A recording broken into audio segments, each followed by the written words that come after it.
Oh, what's up, everybody? It's your boy Chef from Off the Dome back in with another video. It's nighttime, so you already know you can't see me. But that kind of pertains to today's video. The black vote in America. It's going to be a short one, guys, but this is my opinion. The black vote in America matters. But when it comes to presidential elections, I don't think it matters as much. We're only 13% of the population. And how do we get around that? See, you have Hispanics, they already took over our numbers. They're slowly increasing in size and numbers, but you also have the whites who are still the majority. But you have groups like the Native Americans, the Asians, the actual, African Americans, not these us, the black Americans, the actual African Americans. They're less than the whites and less than us. All these groups are less than us, but they seem to have more financial resources and they seem to have more pulling power. And this all comes down to us not understanding the concept of the way that voting works. People say it's a lot, focus on your local government, but it's very true. Your local government, you gotta think about where these politicians come from. Unless you're talking about literally a Donald Trump or a Ronald Reagan. Unless you're literally talking about one of those. Every single president usually is a congressman, a former governor, a former mayor, or a combination of the three. There's not many presidents that just came out the woodwork without being one or the other. So, that being said, when you look at it, if you don't like your options, it's usually that town or community's fault why you got that person. And let me explain. It's just what I said before that. When you break it down, Obama's from Chicago. He's a senator for Illinois. For all those people that didn't like Obama, that's kind of Illinois' problem. If anyone in Illinois complained about President Obama, they should look closer at his policies while he's in the Senate and examine him closely. Same thing with John McCain, Mitt Romney, and the rest of them, Newt Gingrich, all of them. All the Republican and Democratic nominees. If you would look closer at their policies while they were a senator, a governor, a mayor, then you won't have this problem.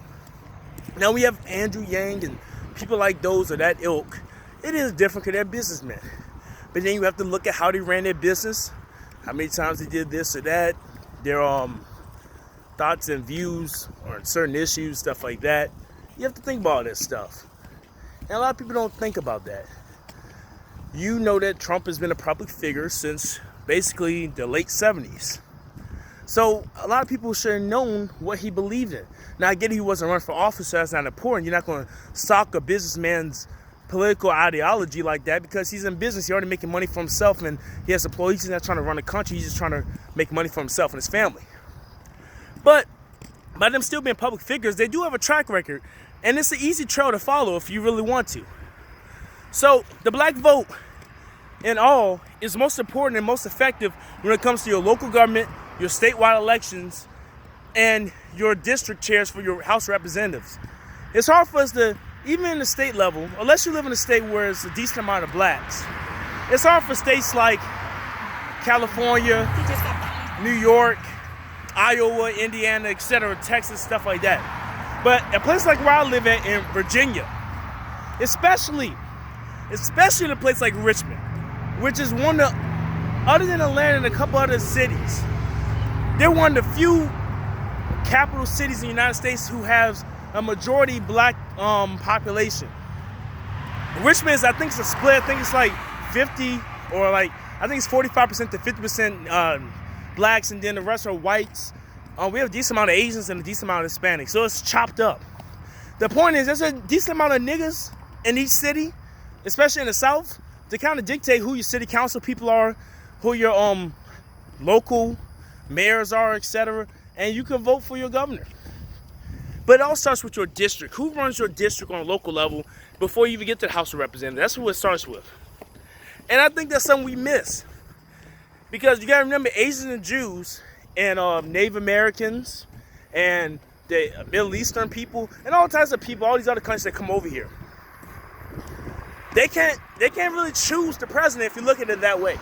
There's not enough of Saudi Arabians and Iraqians and all these people. There's not enough Russians in this country. I don't care how much you say my Russia.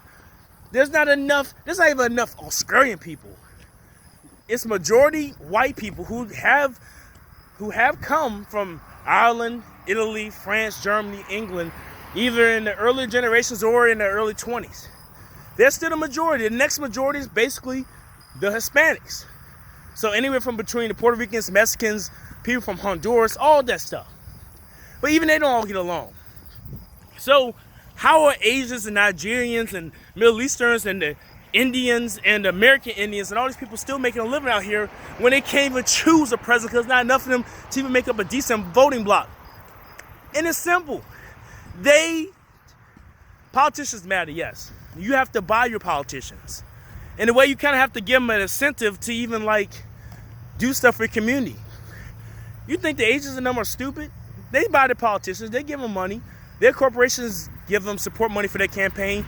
That way their voice can be heard. Blacks, we haven't given any support money really to a person that we wanted. Obama's campaign wasn't fun about blacks. It was fun about white liberals. Stacey Abrams and Maxine Waters, all them, they don't have an abundance of black donors. They're white people and Jews and Asians and maybe even Nigerians. But American blacks, what about us? Are we going to put our money where our mouth is?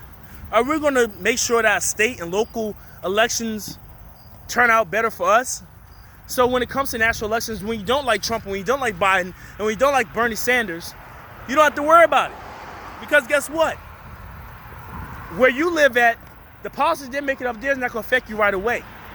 Where you live at, the policies they make, the policies that your local or county ordinance man or whatnot, or city council or school board, the policies they make right now can affect your children within 2 years.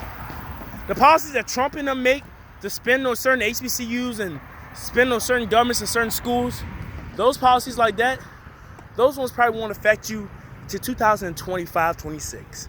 That's all I gotta say. I know I can't be seen well in this light. It's really dark out here. But it's your boy Chef from Off the Dome. I'm out. Peace out.